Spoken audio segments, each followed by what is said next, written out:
Today, we ask the age old question, how do you get past the first 30 seconds of a conversation? Before we answer that question, allow me to introduce today's guest, Andrea Daniels. Andrea is the founder of Rookie to Rainmaker and is an Exactly What to Say certified guide with Phil M. Jones. Rookie to Rainmaker, for those who aren't familiar, is a company that specializes in accelerated lead generation, conversion, and communication skills. Andrea has over 23 years of experience in lead generation and critical conversations. And Andrea, over those several years, has become an expert. She has specifically focused on the real estate industry for the past decade or over a decade and has helped several clients attract new customers and improve their sales conversions. Andrea, thank you for joining today for this conversation that everyone is always trying to solve and figure out. Of course. Thank you so much for having me. I'm excited to be here. So, to begin, can you share how you entered the world of lead generation, sales, critical conversations? I entered the world of sales at the age of 23 with my first position as a sales assistant position in finance. I then spent the next 14 years managing or doing inside sales, which is making phone calls to financial planners, followed by 5 years working for a small company called Reebok, where I was responsible for outbound sales for a territory of Maryland, Virginia, and DC. And then I spent a number of years recruiting and interviewing real estate agents. And one of the things that they struggled with was lead generation, lead conversion. So most of my career was in prospecting. And then, how did you transition from that first position into the real estate industry? Sure. So I was in 2017, I went to launch a Keller Williams office in South Jersey. And then in 2019, I was going to launch a new Keller Williams office up in Pennsylvania. And during that time, COVID happened. And I remember sitting in my small apartment in South Jersey thinking, all right, what am I really good at that I could do anywhere in the world and get paid for it? And after my conversation with baby Jesus, we discovered that I'm really good at prospecting and cold calling. So I resigned on a Friday and had dinner with one of my agents on a Sunday. And I said, hey, listen, I have this idea. I want to start a lead generation, lead conversion business. Can I start prospecting your database? And then it just snowballed from there. I taught my hairdresser how to prospect, and I started prospecting myself and teaching other people how to prospect along the way. What does cold calling mean to you? Well, to me, if we word swap that, there's no such thing as cold calling. They're just people I don't know yet. So a cold calling would be opening up the yellow pages. However, if you have a reason to call, I would swap it and call it prospecting, whether you sold a house in the neighborhood for a real estate agent specifically, or if someone put their information online. So to me, prospecting is a better feel than cold calling. And we're really calling to help someone. It feels a little uncomfortable because we're not used to calling strangers. If you have in your mindset that that is someone who put their hand up that they need help, it's a little bit easier to get through to making that phone call at times. Yeah, and I like how you said when we met and had that panel at Conversion Con that oftentimes you're trying to, what was it, trying to get permission to have a conversation with someone. Can you share what that means? So when you enter into a conversation, it's important to get permission to move forward. So there's open-ended questions and close-ended questions. So one of the frameworks that Phil uses is opening fact question. And the opening is clear and concise, your name and where you're calling from, a mutually agreeable fact. They clicked on a property, they wanted a home valuation, and then an easy to answer close-ended question. And that close-ended question will get you permission to get further into a conversation. And the close-ended question should be easy to answer, so their subconscious can easily answer that versus saying, what's your dream house? Or what has you looking online? That's a big, hairy question. If they're at work or doing something else and they weren't expecting your phone call, they might brush you off. If you ask them an easy to answer question that they can say yes or no to, that is permission to move further into the conversation for a deeper discussion. And previously in my life, I might have been on the sideline of saying, no, ask a big open-ended question. I have since shifted my perspective to get permission to get into conversation and avoid the scary, how are you? Because that can lead different pathways poorly. So I know a lot of viewers are like me who are a bit more like, okay, that sounds nice in theory, but I need Sure. a bit more tactical. So going into real specifics here of a scenario, let's say, take your example of someone clicked on a property from an ad online, say a Facebook ad. Now you're the real estate agent picking up the phone to call the lead. What does that first second look like? There's two things. Number one, what's your mindset? So this person, remember, they're flirting with the idea of clicking on a property. So let's not show up trying to get married on the first date. Let's enter gently into conversation. So an opening fact question might be, hi, this is Andrea with XYZ Brokerage. Recently you clicked on a property in the Philadelphia area. Is that the only area that you are interested in? That's a yes or no question, and then you can take it from there. So if they said, yes, Philadelphia is the only area that I'm interested in, I might say, okay, great. What's important about the Philadelphia area to you? And that's my second question after the first 30 seconds. Some of the common mistakes that I see, even in the concise opening fact question, people have a lot of ums. They get nervous.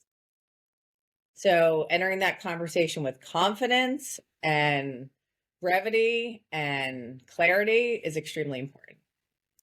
What are some recommendations for someone who struggles with ums to remove those stutters?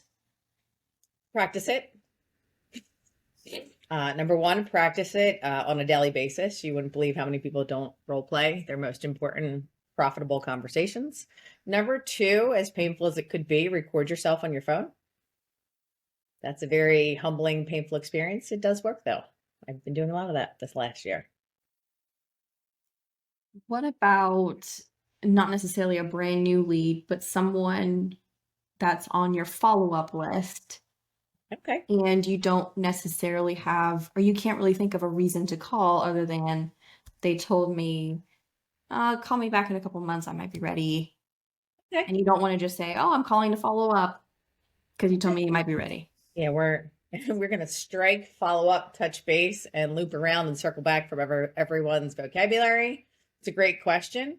So if I were to re-engage and nurture, depending on what that first conversation was, if I didn't find out what was important about the move in the first conversation, because they maybe missed that question and I don't have their motivation and I want to re-engage, it might sound something like this. Hi, Elena.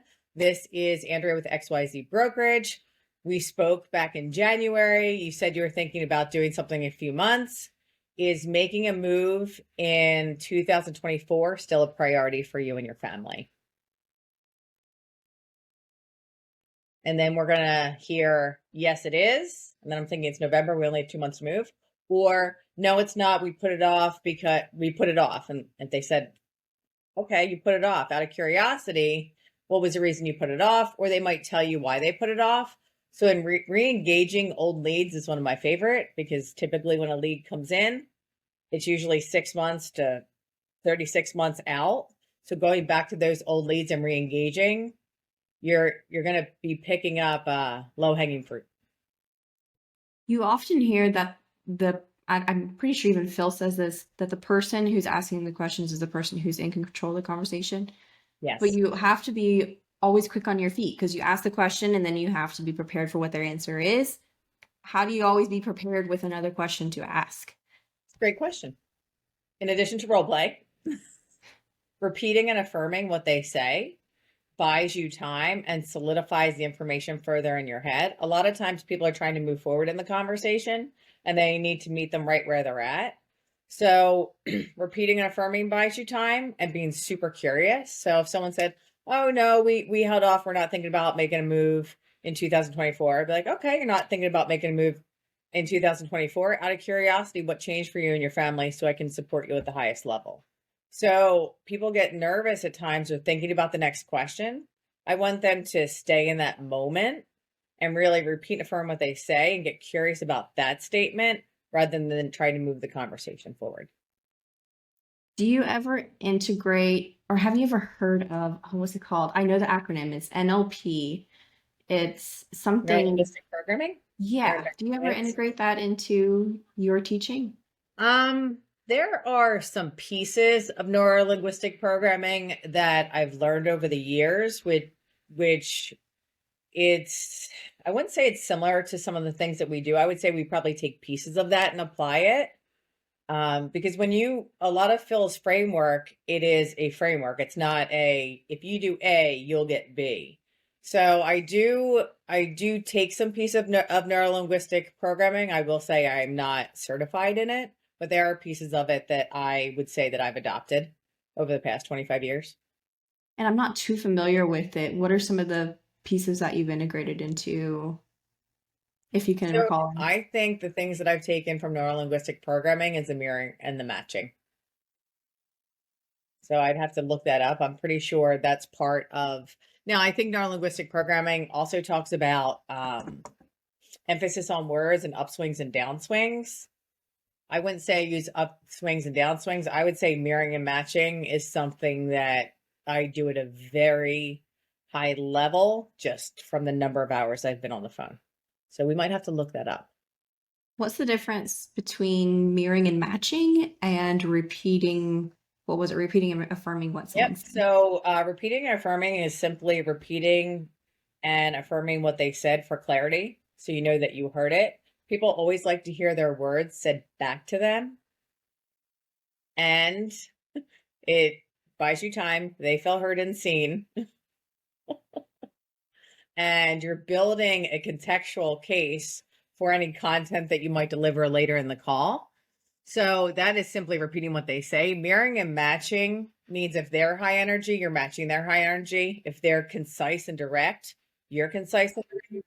If they're more wordy and friendly, you're more wordy and friendly. And you don't get to the point where you're mocking them. It's people like to be communicated in a manner that they prefer. So if you can pick up on their communication style and mirroring and matching how they are on the phone, I think people in California might say awesome. People in Philadelphia have a knack of saying right. That's one of their isms that they say in Philadelphia. So being able to mirror and match them, people are gonna be like, oh, I like Elena. She's just like me. So you're able to mirror and match them and match their communication style. And if you're in person, obviously it's different. Their body language you can mirror and match.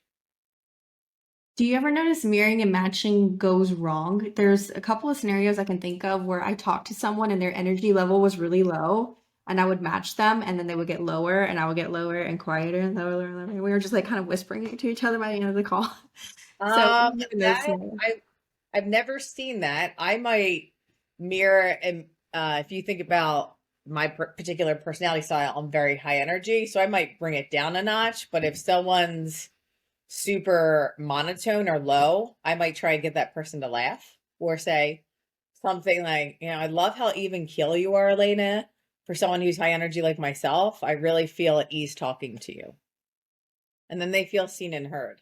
But I'm probably not going to take that down on a lower energy level. To answer your question concisely, that has never happened to me. There you go. That's It could good. happen. It could happen. And then I was watching, I know there's just so many different styles and methods for sales training that you can find out there. And I just want to get your take on these different teachings. Sure. There's one style out there called NEPQ. I don't know if you've ever heard of them or familiar. Um, for me, The be minor. yeah. He is a big fan of always having control of the conversation by while I tried it, it didn't really feel natural to me. While the person is talking, you're continually giving verbal cues. Like if the person is talking, you're going, okay. That way, at any point, you can interject. That way, the person you're talking to is not controlling the conversation, and you can always interject and ask a question. Or you like kind of stutter in over what they're saying and go, oh, well, what about that way? If they're going on a tangent, you take back over the conversation. What are That your that's thoughts on that type of? that's a great question. I haven't. I do follow Jeremy on Instagram, and I do like a lot of his videos and a lot of his content. I did not know that piece of his content about saying "uh-huh." this can go one of two ways. I think if you're doing it naturally, people feel like, oh, okay, Andrea's listening. I can hear her saying, uh-huh. You asked about touchy situations. I've in the past, people say, can you please stop saying, uh-huh? I'm like, but it means I'm listening. I've never seen it until just you sharing it with me right now, that Jeremy did that to be able to have a break in the conversation for people who go on tangents. I like that idea. I think if it's forced, it may seem inauthentic. However, if you're controlling the conversation, anytime, usually I will pre-frame. So if someone goes on a tangent, I might say, well, in 60 seconds or less, what are like the top 3 things that you would use to describe your dream home? Like, I'm going to pre-frame it if they're a little bit of a talker, and pre-frame my questions so they wouldn't go on a tangent. I have been on calls though, people do go on tangents. So I do like Jeremy's stuff. I think a lot of it should be authentic and not forced, I will say. Mhm. Some things, if they're not natural, you do have to build a habit. What about the exact opposite scenario? What if when you ask these close-ended type questions, these yes or no questions, like is buying a home in 2024 still, or by the end of 2024, still a priority for you? What if they just say no? Then what? Then I'm thinking, okay, in the disc profile, I might have a high D on the phone, or they might be having a bad day. Every third day, American has a bad day, just so you know. So I'm Every going to think, third okay, day. no, it's not a priority for you. Out of curiosity, what changed from our first conversation? And that goes to an open-ended questions because it's who, what, when, where. So what would open that back up? And if they're just not having it that day, I can't take it personally. I'm not the star of their life. I'm just an extra in the movie. So if I called that same person back in 2 weeks, 4 weeks, they probably wouldn't even remember me. Where did you get that statistic from? Every third day, someone has a bad day. I pulled that from the internet machine 4 years ago when I built out my first training program. I will get that for you though. Yeah, yeah, it makes sense. If I think back through my past week, I can think, yeah, about 3 days ago, I probably had a bad day in some Yeah, way, even if it was just a bad part of a day. exactly. Yeah, I that mean, makes I sense. will say that one of my favorite statistics is from, I believe it's Sales Line, that 91% of your past clients or your sphere would give you a referral, but only 11% of salespeople ask for them. That's a statistic that I do like. When is the best time to ask? When someone says thank you, Just right then and there. yeah, oh, thank you, of course. Or if there's not a thank you moment and you have a feeling someone would say yes, you could say, hey, Elena, could you do me a quick favor? Depending Sure. on our relationship, you would say yes. And then I would go and ask my favor. So that's a way to create a moment in a conversation if someone who you want to ask a favor of has not said thank you recently. How did you learn all of this? Are you self-taught? Did you take courses? Was it a combination of all of the above? 17 years ago when I was in corporate America, I was having lunch with one of my bosses and I was like, oh my God, I am totally obsessed with Tony Robbins. I'm going to save up some money and I'm going to buy a ticket to his event. Unbeknownst to me, my previous manager knew him personally.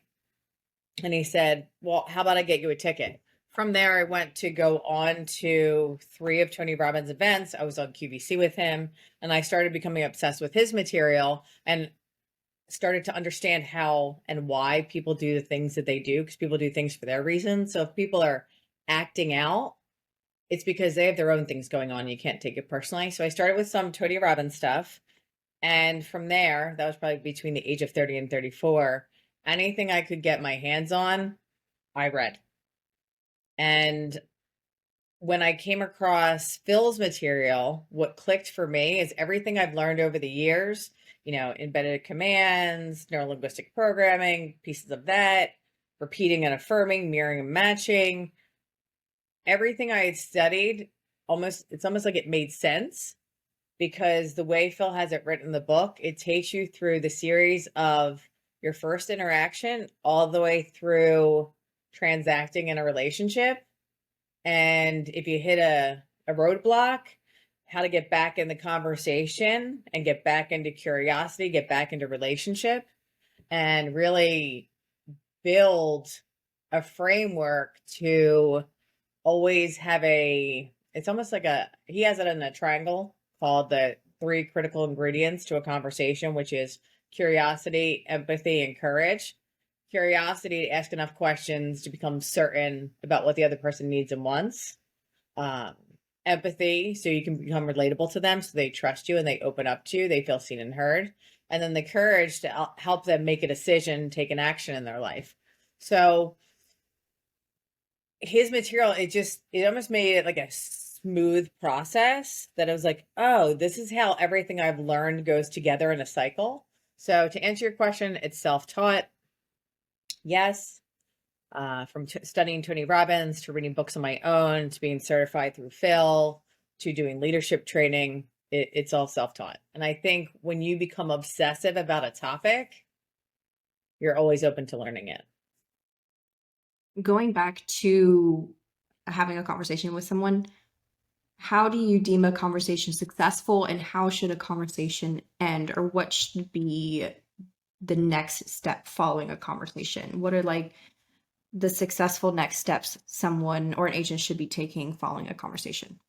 That's a great question. So how do we know what a next step is or a successful conversation? So prior to the conversation, I think it's important to know what your levels of success are. So is a level of success a follow-up phone call, sending them properties, sending them to the lender, doing a CMA, going for an appointment? Typically, when most salespeople get on the phones, they're like, okay, I'm going for an appointment. If I don't get the appointment, this isn't working.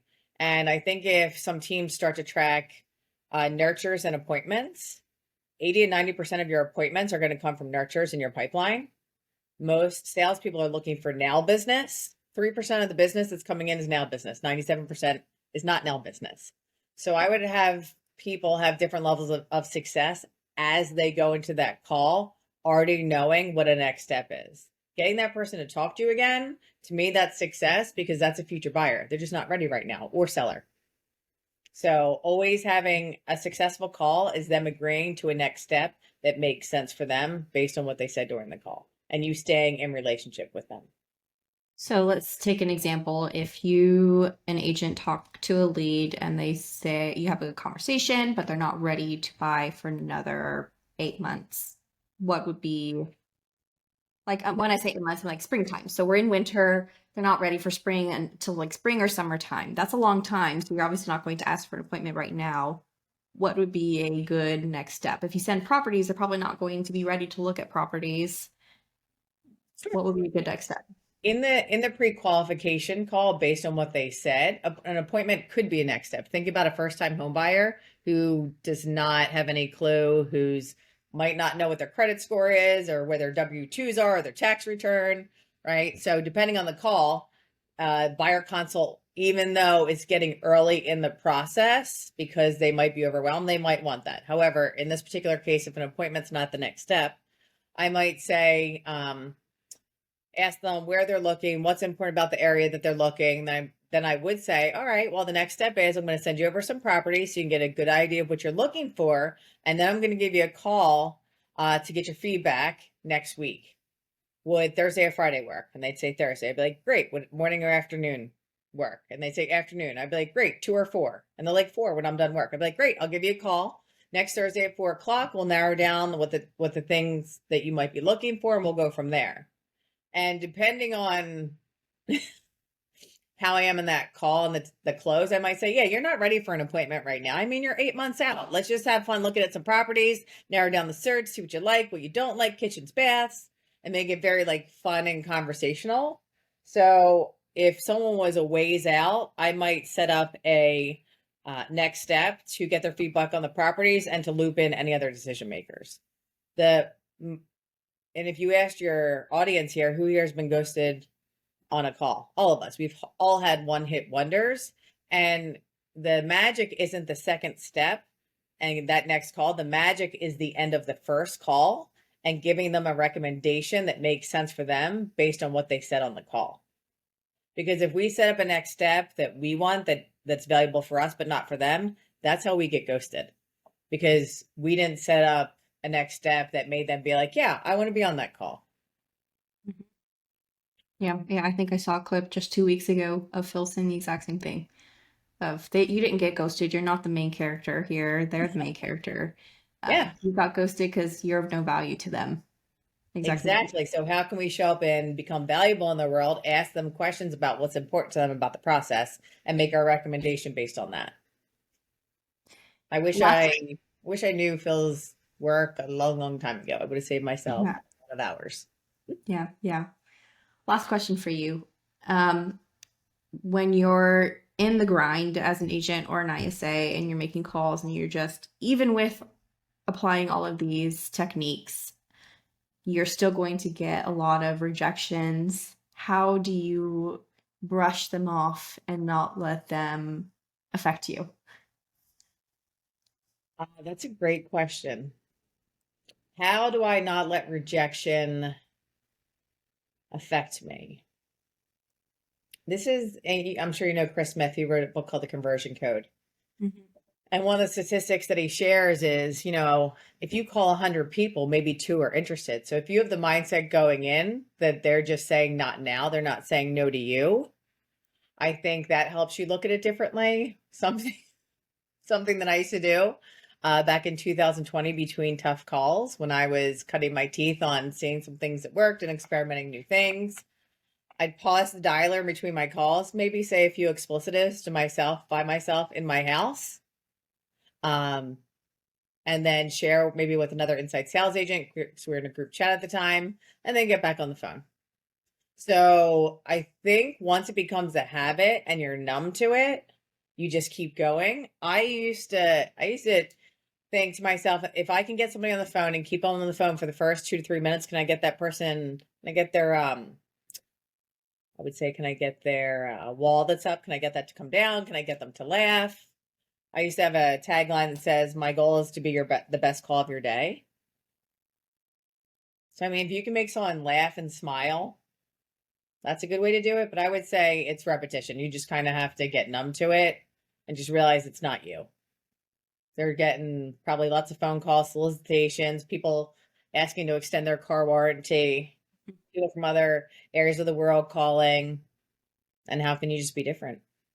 Getting someone to laugh. You are the very first person I've talked to that's part of your goal.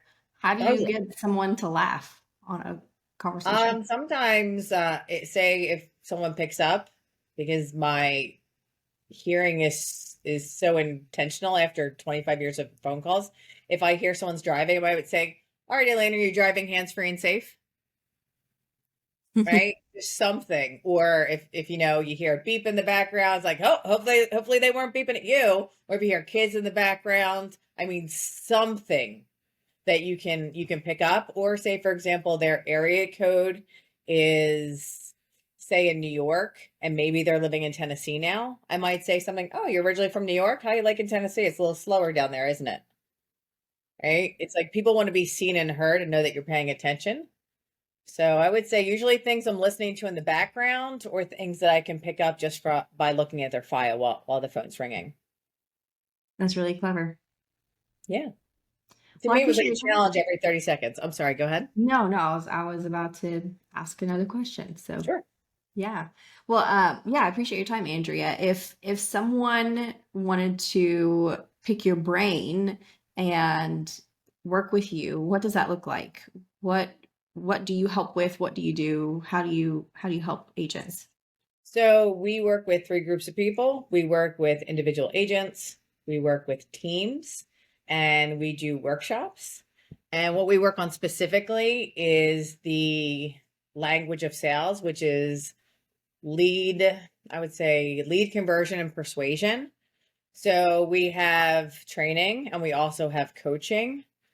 I would say most people would be best starting in the lead conversion and persuasion environment. When someone comes into our role play group and they haven't been trained by us, they stick out like a sore thumb. So people who aren't repeating and affirming, people who are only asking close-ended questions, people who are pushing their agenda versus collecting a body of evidence. So most people, we do a discovery call and then we make a recommendation, like we would be saying with their clients, we make a recommendation based on what the individual needs, where they are in their sales career, what the team needs, or if they need a hands-on workshop. And taking a back end look at their CRMs, where you build auto plans. I'm going to look into the back end CRM and see, are the agents responding? Are they calling 10 to 16 times? Are they ghosting their own leads by not responding to an email or a text? Are they responding in a timely manner? Do the auto plans make sense for how this team communicates, or is it just one that they picked up with their CRM? So the three groups, to answer your question, will be individual, teams, or workshops. We look at how they're communicating with their leads, if they're setting up a next step, what their conversion process looks like, what their pipeline process looks like. And sometimes we take a back end look at their CRM to make sure the audio matches the visual. And where does someone go to connect with you? I would prefer a phone call, and you can't believe I'm giving out my phone number, but I will give out both. My phone number is 484-362-8114, or they can email me at Andrea, Andrea, at rookie to Rainmaker, ROOKIETORAINMAKER.com. So email or text are my preferred method of communication.